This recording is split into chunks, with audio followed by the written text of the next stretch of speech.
Okay, so this is a $5 bill. This might not be too much, but I believe for some people, if you give it to them, it could really change their whole day.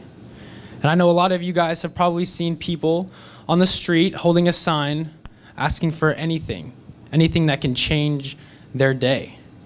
I know on Wednesday we went to get ice cream with our College Quest group, and in front of Mallard's down the road, if you're a Bellingham resident, there was a homeless man. He was standing there. He asked a few people if they had spare any change.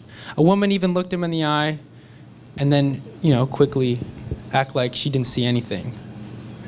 And after I got my ice cream, I saw him walking towards me, and I had to hand him $1, or $5 actually, and I said, "Have a good day, God bless." But even then, I knew that wasn't going to change much. I knew that he might still be at Mallard's tomorrow morning or the day after. So I'm here to talk to you guys about homelessness and how I believe homelessness can be stopped or at least improved on through government funding, better housing, and through community action. And I'd like to talk to you guys about a few different types of homelessness, some causes, and some solutions.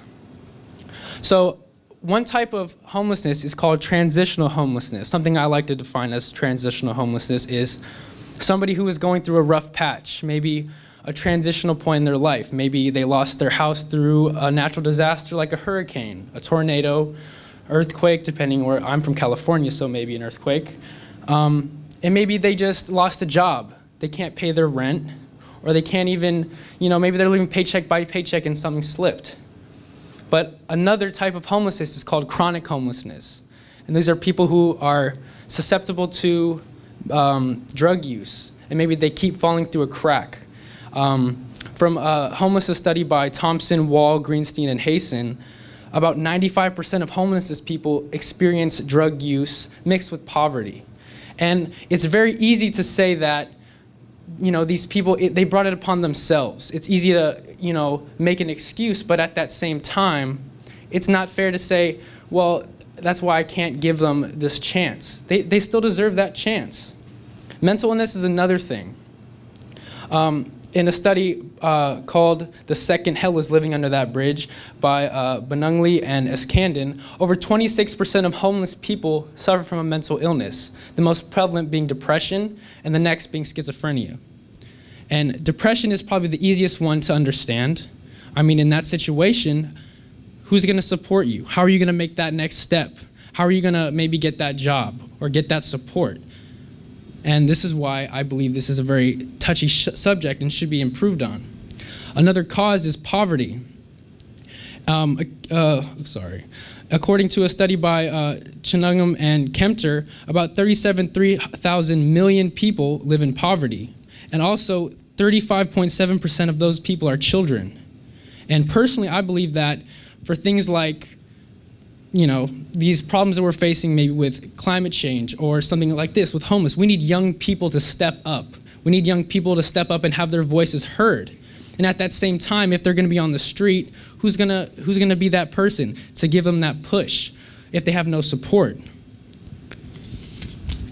Another cause that I'd like to talk about is domestic violence. So in abusive households, most of the time, a spouse will leave. The wife normally will leave and take their children and exchange one problem for another, and just for their own personal safety. But at that same time, is that exchange very fair? In a study from, Educational Services for Children and Domestic Violence, from a study of 100,000 kids, 19% of those kids named domestic violence shelters as their homes. Again, this hits me in the heart because us young people still cannot have our voices heard. So a couple solutions is federal funding. And I know the Coalition of the Homeless offers $1,000 grants for people who they believe can prove themselves and repay their debts. They also have certain leverages in other areas from repaid by government agencies and local nonprofits. And at that same time, I really just believe that even if you see that person on the side of the street and you do decide to give them that money, remember this. Remember that you know it's not enough, and feel from that place in your heart. And understand that through community action, you can put yourself in those volunteer positions and also donate, but at that same time, connect. Spread that love that is you still feel after you give that maybe $1 or $2 or that handful of change. I'd like to thank you guys.